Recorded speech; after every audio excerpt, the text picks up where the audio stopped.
Hi, my name is Alyce Anderson. Hi, my name is Ray, and I'm IT security for Barnes & Noble. Awesome. Nice to meet you, Ray.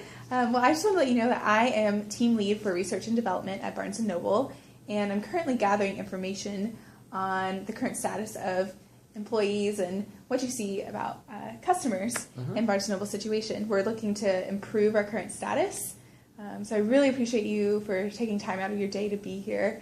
I promise this will take less than 15 minutes, and your information will be greatly appreciated and a great asset to our information gathering. Okay, thank you. Awesome. So, you said you're IT security for Barnes & Noble. Perfect. And how long have you worked here, Ray? I worked here for 2 years. 2 years. Wonderful.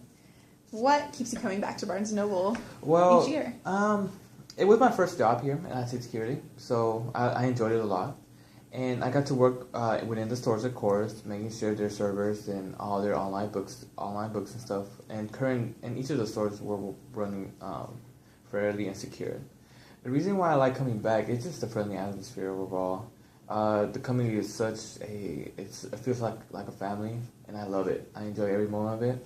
And of course, I have the perks of any time when I get done with work early, I will go into Barnes & Noble's because I work there and just go browse some books there. And so it's a great asset. And I love to read, so again, why not work for the two things I love the most, reading and security. That's great that your passions align.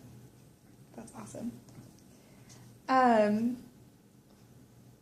So if you had to name one favorite thing about Barnes & Noble, what would that be? I would say it would have to be the overall atmosphere of it. Okay. Again, like I stated in my previous response, it's just amazing, the feeling. And I see it too when I come out from the back of the office, of course, and I just see students and just everybody, they're having a good time. They're with their Starbucks in their hand and just reading. And it's such a great atmosphere, such a great feeling to be there. It's just amazing. That is so great to hear. So what does the name Barnes & Noble mean to you? You told me it was a family, but what does the name Barnes & Noble mean to you? To me, it means, well, of course, it's such a famous name. It's automatically books. Not about only books, but a wide variety of books and good quality books. And it's one of those bookstores that it's just known for its name. It's known when you go in, you see some great minds there, reading, studying. Yeah, and again, because I work there, and coffee still, every time I hear Barnes & Noble, I already smell coffee. So it's one of the good, I love it about that. But it just means, like, to me, it means that bookstore that everyone knew, who you grew up with, and I think that's the best way to describe it. It's whatever you grew up with. America's Bookstore. Thank you. That's awesome. What do you believe is Barnes & Noble's strongest asset? It has to be the brand. Again, I'm sorry to be repetitive, but it just, when you hear the word Barnes & Noble, you think books. And all my best friends actually goes to the bookstore. Funny story, when I told them I was working for IT security at the bookstore, and Barnes & Noble, the first thing they say, "Can you give me some free books?" Stuff like that. So it was pretty funny. But again, they are known to have some of the best collection of books. They're known to have friendly service, of course. And again, I just have to emphasize the atmosphere of it. That quiet, the smell of books in the shelves, the coffee smell, hear the slight turning of pages. Even though I work in the back, and I have my door closed, I sometimes just open it or even go to the lounge and do my work there, so that I can just it basically gets you into the mood of doing work. That's so great to hear. Where do you see that we're losing to competitors? As a security and as IT as well, so I'm very involved and well knowledgeable when it comes to anything online, computer-wise based. Barnes & Noble, because they were so enrooted to the hardcover book, unfortunately, it's hard to say, but their online bookstore selling. do I want to see them change? Yes, and I think that will be for the best. The only reason why is because that's the new revolution. More people are not having time. Technology helps people multitask, and having books on your phone, on your tablet, on your laptop, or any device that you use to carry around is a great asset to customers, and I think it's a great selling point for Barnes & Noble. That's great to see that we can do positive change.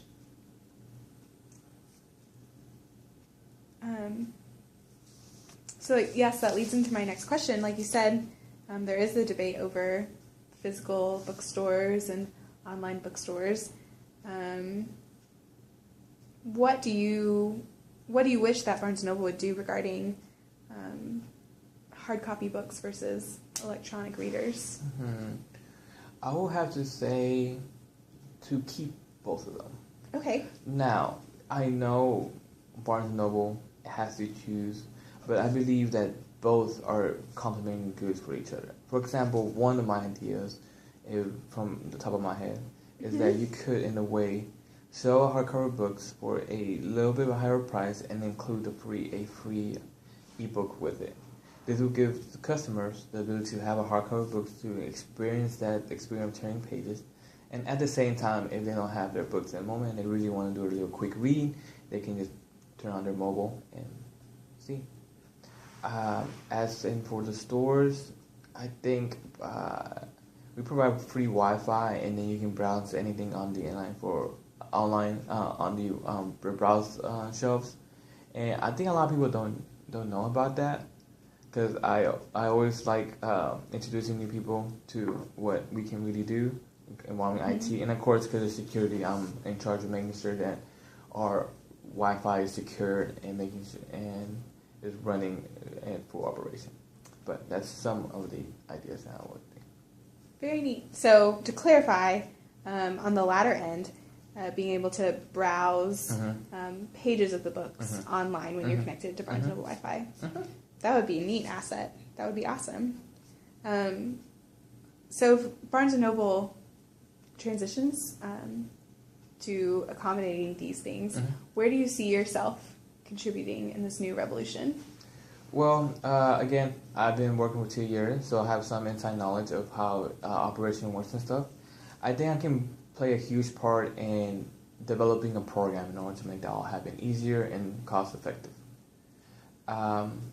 I've been studying up on my programming skills, so that should be some asset. And though I love security, I like to move up a little bit more in the ladder so I can do it more to the bookstore that I love.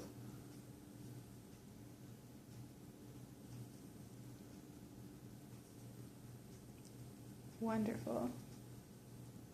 That's great. It's so great to hear that you're so committed to Barnes & Noble. Is there anything else that you would like to see done with Barnes & Noble on behalf of employees and on behalf of customers? Can you, what do you mean by on behalf of customers? What can we as research and development, when we're trying to create these new ideas, is there any other contributions that you see that we could do to make Barnes & Noble a better place, a better store? Oh, one idea that I had is that you can make it so that each day is something like a new reading. Okay. So when you walk in, I can make this happen if you needed to. But when you walk in, whoever walks in, they automatically get logged into Barnes & Noble, and our system spits out a book. It might be a well-unknown book or a book that nobody knows about it, but it's very good. And they'll get a message like, this is today's Barnes & Noble's books. So you click on it and it gives you a quick glimpse summary about that book. And if they like it, they like what they would like to hear, then they can purchase it. So this is a great advertising for those publishers who are just coming up in the world. And it will give readers something new every day to read or to have new knowledge about. Awesome. Well, Ray, thank you so much for your time. This information will be very valuable in all of our collections, so we really appreciate it, and I look forward to seeing you around. Okay. So great to have you. Thank you.